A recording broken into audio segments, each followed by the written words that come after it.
যখনই আমি আমার দেবরের ঘরে যাই তখন আমার মনে হয় পৃথিবীর সব থেকে অসহায় হচ্ছে আমার দেবর। তার মতো অসহায় মনে হয় না আমি কখনো দেখেছি। আসলে ভাই ভাবিকে কিছু বলতে গেলে দেবররা লজ্জা পাবে, এটাই স্বাভাবিক। সো হ্যালো এভরিওয়ান, আসসালামু আলাইকুম। আশা করি সবাই ভালো আছেন এবং সুস্থ আছেন। আপনাদের দয় আমিও ভালো আছি। অনেকেই মনে করেন যে আমরা শুধু দুইজনই থাকি, তোহা আর আমি, কিন্তু না, আমাদের সাথে কিন্তু আমাদের দেবরও থাকে। এই যে বেচারার টেবিলের অবস্থা দেখুন, মানে একদম ধুলো পড়ে গেছে। প্লাস সব থেকে মেইন যে জিনিসটা সেটা হচ্ছে বিছানা। আর সকাল সকাল ঘুম থেকে উঠেই দেখি আমার দেবরটা এক্সাম দিতে গেছে, আর তার রুমে আমি ফাঁকে ফাঁকে চলে আসি। আর রুমটা ভাবলাম আজকে আমি গুছাই দিব। মানে এক কথায় বলা যায় যে এটা একটা ব্যাচেলার রুম। ব্যাচেলাররা একটা ঘরে থাকলে ঘরের যে একটা অবস্থা হয় সেই অবস্থায় আমার দেবরের রুমে। আর এদিক দিয়ে কিন্তু তোহাও পার্সেলটা নিয়ে এসেছে, আর সে নিজেও জানে না যে এটার ভিতরে কি আছে। আর এদিক দিয়ে সে আমাকে দেখাচ্ছে, দেখো ধুলো পড়ে কি অবস্থা। এখন এরকম হওয়াটাই স্বাভাবিক, কারণ এখন আমি অনেক অনেক বেশি অসুস্থ থাকি। প্লাস সে কিন্তু নিজেও আমার কোনো কাজ করতে দেয় না,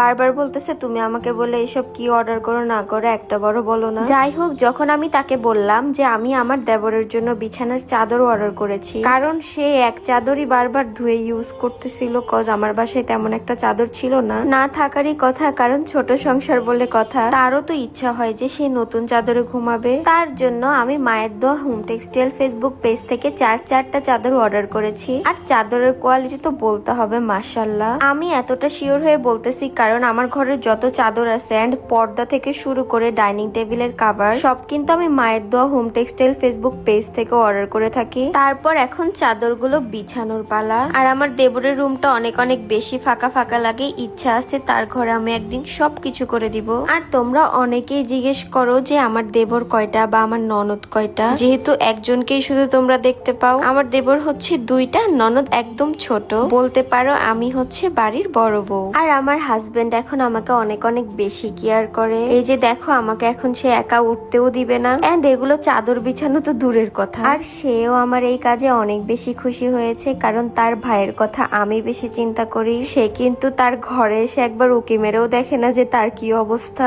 কারণ তোহার থেকে তোহার ভাই অনেক বেশি ছোট, মানে আমার এজের থেকেও ছোট, যার জন্য তাদের বন্ডিংটা এমন। বাট তারা যদি সেম এজের কাছাকাছি হতো তাহলে অবশ্যই বন্ধুত্বের মতোই সম্পর্ক থাকতো। যার জন্য আমার দেবরের কোনো কিছু দরকার হলে বা তার কিছু লাগলে কিন্তু আমাকেই বলে, যেন আমি তার ভাইকে বলি। সব শেষে বলবো আলহামদুলিল্লাহ, আমি এরকম একটা ফ্যামিলি পেয়েছি যে আমার ছোট্ট ছোট্ট দেবরগুলা তার ভাইয়ের থেকে আমাকে বেশি ভরসা করে। এই যে দেখুন রেড কালার চাদরের ফাইনাল লুক, এগুলোর সাথে কিন্তু মাথার দুইটা বালিশের কাভার প্লাস কোল বালিশের কাভারও আছে। আর আমার বেগুনি কালার অনেক অনেক বেশি ভালো লাগে, যার জন্য এই চাদরটা আমার কাছে ফেভারিট। তোমরা ঘরের বিছানার চাদর থেকে শুরু করে প্রয়োজনীয় পর্দা, ডাইনিং টেবিলের